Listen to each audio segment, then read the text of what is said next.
नमस्कार दोस्तों, एक बार आपका फिर से स्वागत है हमारे प्यारे से यूट्यूब चैनल पर।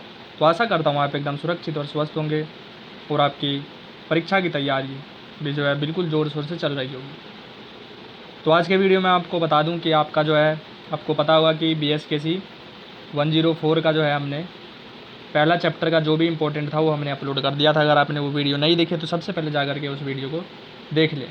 और आज की वीडियो में हम जो है आपके लिए जो है दूसरा अध्याय जो है आपके 104 जो आपका कोड है उसका हम लेकर के आ चुके हैं। तो इसके जो भी इम्पोर्टेंट आपके जो परीक्षा में आ सकते हैं, अगर आप ये कर लेते तो इससे बाहर एक भी जो आपके पेपर में नहीं आएगा। तो अगर आप ये कर लेते तो आप जो है अच्छे से अच्छे नंबर जो है प्राप्त कर सकते हैं। अगर आप हमारे यूट्यूब चैनल पर पहली बार आएँ तो चैनल को सब्सक्राइब करना मत भूलिएगा, क्योंकि आपके चैनल को सब्सक्राइब करने से जो हमें प्रोत्साहन मिलता है और आपका ये फ़ायदा होगा कि हम जो भी वीडियो अगर डालेंगे तो आपको सबसे पहले नोटिफिकेशन मिल जाएगा। तो चलिए बिना किसी देरी के वीडियो को शुरू करते हैं। सबसे पहले जो आपके लिए इम्पोर्टेंट है वो है परमेश्वर से हमें 3 शक्तियाँ प्राप्त है। क्या है? परमेश्वर से हमें इस चैप्टर में जो हमें ज़्यादातर जो हमें 3 चीज़ों पर ध्यान देना है। तो कर्म योग, ज्ञान योग और भक्ति योग पर जो हमें ध्यान देना है, क्योंकि इन्हीं में से जो है आपके पेपर में आ जाएगा। तो परमेश्वर से हमें जो है 3 शक्तियाँ प्राप्त हैं। सबसे पहले कर्म करने की शक्ति प्राप्त है, कि हम जो है हर व्यक्ति को क्या है ऐसी शक्ति प्राप्त है कि वो अपने दिमाग के अनुसार जो है कोई भी कर्म जो है वो कर सकता है, चाहे वो अच्छा हो या फिर बुरा कर्म। देखते हैं कुछ लोग बहुत अच्छा कर्म करते हैं तो कुछ क्या बुरा कर्म करते हैं। तो ये क्या है, शक्तियाँ प्राप्त है। जानने की शक्ति ज्ञान योग में आ गया आपका, कि किसी भी चीज़ के बारे में हम सब कुछ भी जान परख सकते हैं। मानने की शक्ति भक्ति परंपरा, कि हमें क्या है मानने की शक्ति, मतलब अब कुछ लोग भगवान को मानते हैं, कुछ लोग नहीं मानते। तो ये 3 जो है शक्तियाँ हमें भगवान ने दी है। तो इन्हीं के बारे में हम जो विस्तार से इस चैप्टर में पढ़ेंगे। सबसे पहले हम देखते हैं कर्म करने की शक्ति से तात्पर्य निस्वार्थ भाव से संसार की सेवा करने की शक्ति है, जो कि कर्म योग है। मतलब कर्म योग मतलब कर्म ऐसा करो जिससे दूसरे लोगों को फ़ायदा हो, तो उसी को हम सब क्या कहते हैं, कर्म योग। ठीक है। ज्ञान योग है अपने वास्तविक स्वरूप को जानना। ज्ञान योग मतलब क्या होता है कि ज्ञान की प्राप्ति करना, जानने की शक्ति, जितना हम सब बाहरी चीज़ों के बारे में जान सकें, उनके बारे में परख सकें, इन सब चीज़ों को हम सब क्या कहते हैं, ज्ञान योग। और भक्ति योग जैसा कि मैंने आपको बता ही दिया, कि जो अपने भगवान के लिए समर्पित करते हैं, सब चीज़ को भगवान में मानते हैं, उसी को हम सब क्या कहते हैं, भक्ति योग। तो आशा करता हूँ ये तीनों चीज़ जो आप बिल्कुल अच्छे से समझ चुके होंगे। सबसे पहले हम सब पढ़ते हैं निष्काम कर्म योग। निष्काम कर्म योग का मतलब पहले सबसे पहले मैं आपको बता दूँ, ऐसा कर्म जिसमें हम फल की प्राप्ति नहीं करते हैं, सिर्फ हम सब क्या करते हैं, उस कर्म को करते हैं। उसमें हमें जो भी फल मिले, फल अच्छा हो फल ख़राब हो, उसके बारे में हम सब नहीं सोचेंगे, सिर्फ हम सब क्या करेंगे, कर्म करेंगे। तो कर्म योग वह योग है जिसमें कर्म की प्रधानता होती है। कर्म को जो है प्रधानता इसमें दी जाती है। लोकमान्य बाल गंगाधर तिलक ने भी अपने ग्रंथ गीता रहस्य में गीता का मुख्य विषय कर्म योग को ही बताया है। सकाम निष्काम के भेद में 2 प्रकार के कर्म होते हैं। ठीक है, 2 प्रकार के क्या होते हैं, कर्म होते हैं, सकाम और निष्काम। अब थोड़ा और देखते हैं क्या होता है ये। तो निष्काम कर्मयोग के विषय में भगवत गीता में कहा गया कि जो कर्मयोगी अपने स्वधर्म का पालन निष्काम भाव से करता है, मनुष्य सांसारिक भावबंध से मुक्त हो जाता है। व्यक्ति श्रेष्ठता फल प्राप्ति में नहीं बल्कि फल त्याग करने में, कर्म करने की कुशलता ही योग है। मतलब इन्होंने यही कहा है कि कर्म जो है हमें क्या करना है, फल प्राप्ति के लिए नहीं करना है, जबकि इसके लिए क्या करना है, हम सब त्याग के लिए करना है, कि हम जो है दूसरे लोगों के लिए त्याग करें। ऐसा कर्म करना है हमें जो दूसरे लोगों के लिए हमें क्या करना है, त्याग करना है। उसी को हम सब क्या बोलते हैं, कर्म योगी। ये ऐसा व्यक्ति है जो कि क्या है, कर्म योगी है। ठीक है, जो भी ऐसा काम करता है। उसका बाद आपका है ज्ञान योग। तो ज्ञान योग आपका है, इनके अनुसार संसार को असार मानना, आत्मा को परमात्मा के रूप में समझना ही ज्ञान योग है। मतलब पूरे संसार को क्या है मानना, जो ये क्या है, परमात्मा की देन है। ठीक है, परमात्मा में विश्वास करना है ना, आत्मा को परमात्मा से क्या करना, मिलाना। तो इसी को हम सब क्या बोलते हैं, ज्ञान योग। मतलब ज्ञान का सारा इस्तेमाल जो है भगवान के लिए करना, परमात्मा के लिए करना। तो इसी को हम सब क्या बोलते हैं, ज्ञान योग। अर्थात केवल ब्रह्म ही सत्य है और यही जगत मिथ्या है।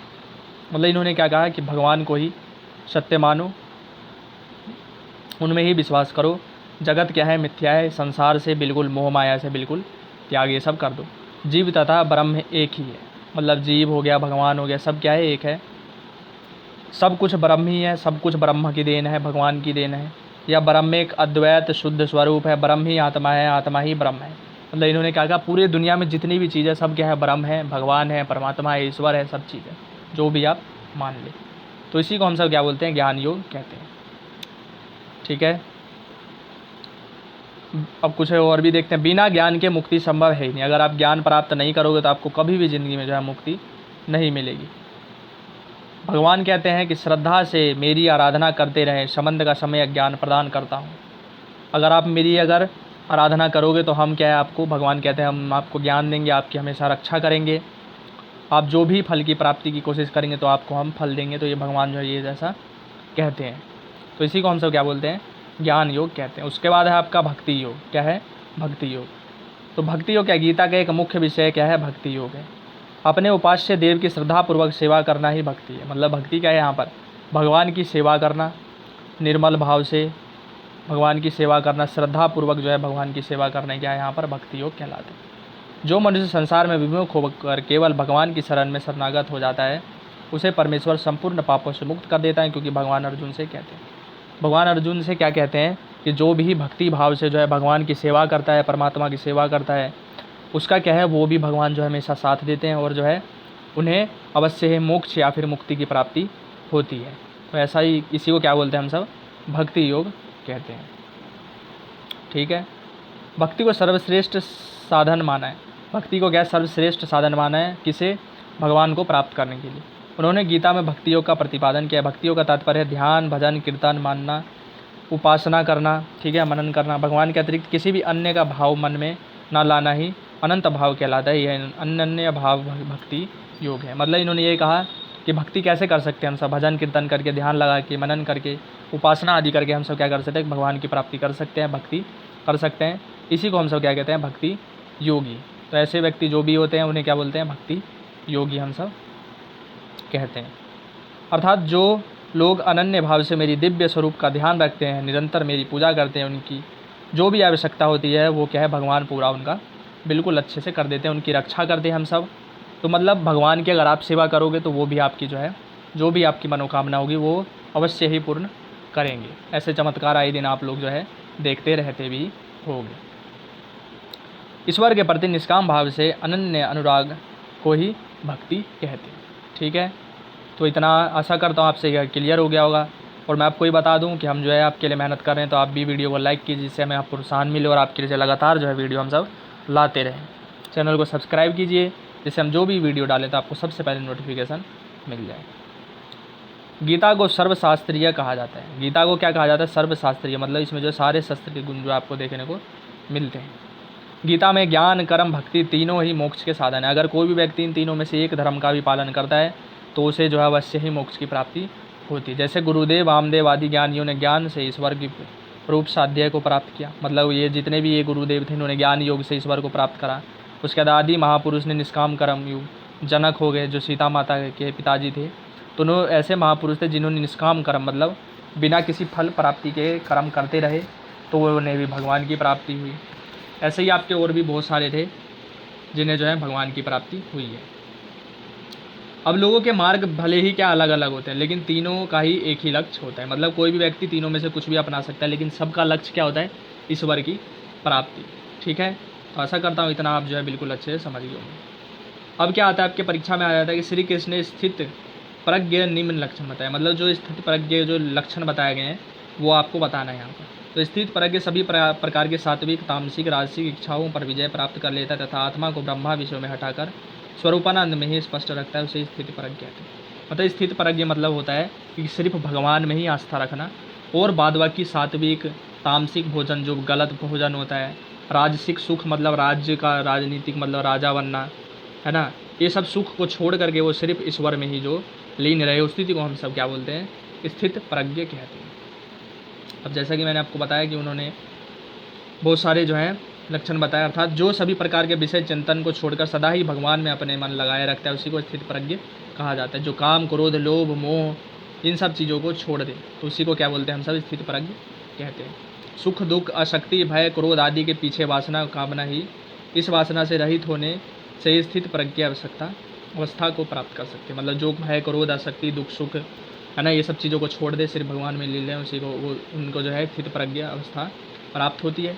स्थित प्रज्ञ होने पर रोग, द्वेष, क्रोध से मुक्ति प्राप्त हो जाती है। वह व्यक्ति सभी विषयों में अनासक्त होकर ईश्वर में लीन हो जाता है।